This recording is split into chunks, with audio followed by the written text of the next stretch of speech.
Our next panelist is Christophe Paquet. He is with the Santé et Protection Sociale, Agence Française du Développement.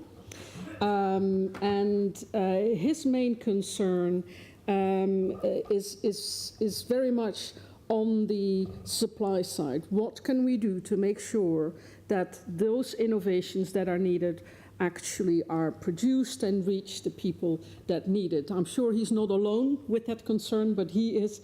I think that is a concern we share very much with him, but he is in a position to help that along, and I would like to invite Christophe to talk to us a little bit about what you are doing to support the production and the supply and the technology transfer that is necessary to make that happen.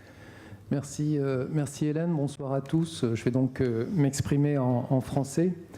Il y a quelques semaines, quand Bernard Pécoul m'a invité à participer à cette table ronde, c'est vrai que je me suis demandé avec une certaine angoisse ce que le représentant d'une agence de développement allait pouvoir dire dans un panel consacré à la recherche et au futur de la recherche. En effet, même si l'Agence française de développement accompagne DNDi depuis 2006, et on est vraiment très fiers de ce partenariat, on est là aux marges de notre mandat. Le financement de la recherche, comme vous le savez, en France, étant dans l'escarcelle du ministère de la Santé. Et le rôle de l'agence dans le domaine de la santé est donc d'accompagner pour l'essentiel le renforcement des services de santé dans les pays les plus pauvres, donc beaucoup en Afrique, 80% de nos financements vont en Afrique, et ces financements sont dirigés à travers les ministères de la Santé qui vont donc mettre en œuvre ces moyens qu'on leur apporte. C'est donc un peu avec cette perspective qui est celle d'un développeur plutôt que d'un chercheur que je vais essayer d'éclairer le sujet. Bon, je pense qu'on est tous conscients que la lutte contre les maladies négligées ne s'arrête pas à la mise au point de nouveaux médicaments. Qu'une fois que ces médicaments sont mis au point, il faut tout d'abord les produire si possible localement, de manière pérenne. Il faut ensuite les distribuer tout au long de la chaîne jusqu'à l'extrémité des services de santé. Il faut qu'ils soient accessibles financièrement, et même des médicaments à prix coûtant sont souvent difficilement abordables pour certaines populations. Et puis pour cela, il faut donc des personnels formés au diagnostic, des personnels formés au traitement en nombre suffisant. Donc c'est sur quelques-uns de ces points que j'aimerais revenir ce soir. Sur la question de la production de médicaments,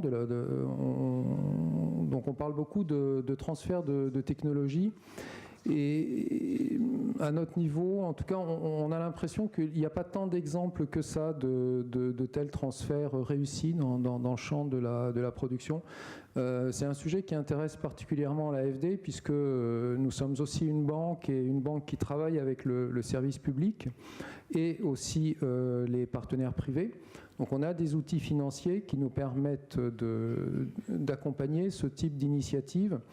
Il se trouve qu'on a l'impression en Afrique, en tout cas, que peut-être à cause d'une certaine manque de visibilité, volatilité sur les investissements, il reste beaucoup de choses à faire pour réellement développer ce genre de choses.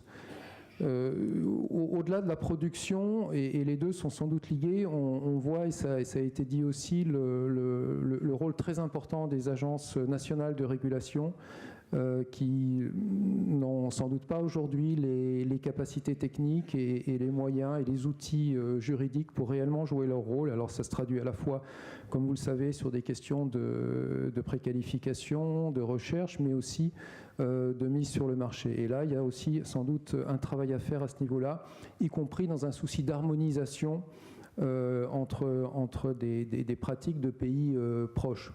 On pourrait sans doute aller plus loin et encourager aussi le développement d'autorisations régionales de mise sur le marché qui pourraient être mises en œuvre avec des organismes d'intégration régionale comme sont par exemple l'UMOA ou l'OAS en Afrique de l'Ouest. Un autre acteur important, si on continue à descendre la chaîne, c'est celui des centrales d'achat, de médicaments, qui, dans beaucoup de pays, rencontrent de nombreuses difficultés, des difficultés financières, des difficultés liées à leur gouvernance, à leur modèle économique, des centrales d'achat qui sont souvent aussi court-circuitées aujourd'hui par les mécanismes d'achat du Fonds mondial, par exemple. Or, ces organismes sont malgré tout le garant d'une capacité dans le long terme au niveau d'un État d'avoir un système de distribution de médicaments qui soit pérenne et qui joue pleinement son rôle, y compris là aussi dans un souci de pérennité, de stabilité économique. On pourrait aussi parler, mais ça nous amènerait de plus en plus loin de ce qui est aujourd'hui le cœur de métier de DNDi. On pourrait parler des ressources humaines en santé. On pourrait aussi parler du financement de la santé.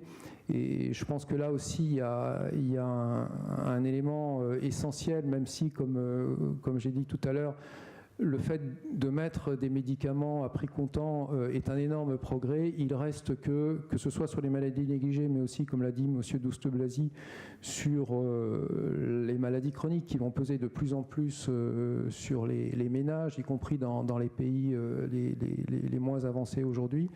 Il reste que le développement de mécanismes de financement de la santé qui permettent un accès abordable est indispensable, que ce soit des mécanismes de gratuité, que ce soit des mécanismes assurantiels, que ce soit des mécanismes de partage du risque.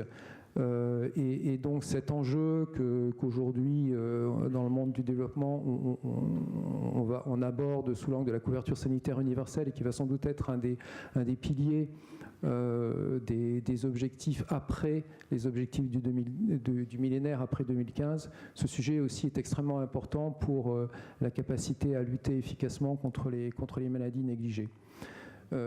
J'en terminerai là, peut-être pour dire, puisque on doit se projeter dans l'avenir et se projeter dans une vision du futur de DNDi, que peut-être le futur de DNDi pourrait être justement d'être présent non seulement dans des laboratoires, non seulement dans des espaces et des réseaux académiques, mais aussi peut-être progressivement de plus en plus auprès des ministères de la Santé et auprès d'un certain nombre de ces acteurs que j'ai évoqués avec vous ce soir. Je vous remercie.